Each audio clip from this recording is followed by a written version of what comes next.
పిల్లలకి ఎలాంటి ఫుడ్స్ ఇవ్వాలి, అసలు జంక్ ఫుడ్ అంటే ఏంటి? చాలా మంది అంటారు కదా, అంటే జంక్ ఫుడ్స్ ఇవ్వకూడదు అని. What really amounts to junk food? ఎందుకంటే మంచివి చాలా హెల్దీ ఇస్తున్నాం అనుకుంటారు, అది కూడా మంచిది కాదు కొన్నిసార్లు. And many people are not aware of it. So doctor Archana, paediatrician at Arya hospital. So please, ఎలాంటి ఫుడ్స్ తీసుకోవాలి, అసలు జంక్ ఫుడ్ అంటే ఏంటో చెప్పండి. నార్మల్గా ఎన్ని ప్రాసెస్డ్ ఫుడ్ జంక్ ఫుడ్డే మ్యామ్. జంక్ ఫుడ్ అంటే నార్మల్గా కార్న్ఫ్లేక్స్ ఇస్తుంటారు, బ్రెడ్ ఇస్తుంటారు, సమోసా, బయట ఏది రిఫైన్డ్ ఆయిల్తో ప్రిపేర్ చేసినా, రిఫైన్డ్ వీట్తో ప్రిపేర్ చేసినా that is junk food ma'am. అందులో ఏమవుతుందంటే జంక్ ఫుడ్లో మన కార్బోహైడ్రేట్స్ మనకి డైలీ ప్రపోర్షన్ ఉంటుంది అనమాట. ఫ్యాట్, ప్రోటీన్, కార్బోహైడ్రేట్ కంటెంట్ ఇంత తీసుకోవాలి, ఇంత పర్సెంటేజ్ అని. 50 to 55% ఏమో కార్బ్స్ ఉండాలి మనం తీసుకునే దానిలో.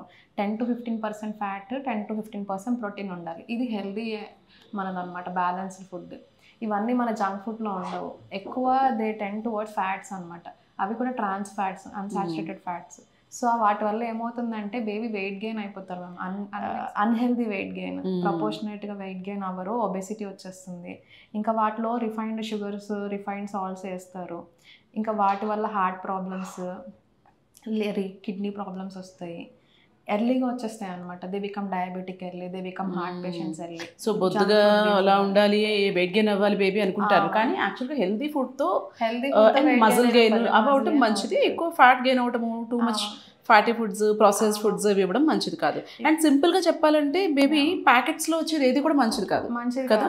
Anything that is coming in packet it is not good. స్కూల్కి పంపించేటప్పుడు చక్కగా కార్న్ఫ్లేక్స్ హెల్దీ అని చెప్పి పెట్టి పంపిస్తుంటారు. వీట్ బ్రెడ్ మంచిది అని అనుకుంటుంటారు మ్యామ్. వీట్ బ్రెడ్ లో మాక్సిమం రిఫైన్డ్ ఉంటుంది, and that to brown bread is good over white bread అనుకుంటారు, బట్ యాక్చువల్గా దాంట్లో యాడెడ్ కలర్ ఉంటుంది తప్పితే it is equally harmful. That is also maida. అది ఎవరికి దాంట్లో ఏమనుకుంటారు, ఇట్ ఈస్ వీట్ బ్రెడ్ అనుకుంటారు. That is also maida. Less than 10% weight ఉంటుంది అందులో కూడా. సో అది కూడా మంచిది కాదు. ఎనీథింగ్ హోమ్ ప్రిపేర్డ్ అనమాట. ఇంకా ఏం చేస్తారంటే ఇవి అన్ని ఇంట్లో ప్రిపేర్ చేసుకున్నప్పుడు ఒకసారి ఫ్రై చేసిన ఆయిలే మళ్ళీ మళ్ళీ వాడేస్తూ ఉంటారు అనమాట. అది కూడా అన్హెల్దీ, వెరీ వెరీ అన్హెల్దీ. వీరినంత వరకు డీప్ ఫ్రైడ్ ఫుడ్స్ అవి అవాయిడ్ చేయాలి, అండ్ రిఫైన్డ్ ఫ్లవర్ తో చేసిన అవాయిడ్ చేయాలి. ఇంకా బాయిల్డ్ థింగ్స్ ఎక్కువ తీసుకోవడానికి ట్రై చేయాలి మేము. హోమ్ మేడ్ మీల్స్ తీసుకోండి. ఇంట్లో చేసుకున్నారు కదా అని చెప్పి తరచుగా డీప్ ఫ్రైడ్ ఫుడ్స్ అవి తినకూడదు. Once in while it is okay, because kids also enjoy it కదా.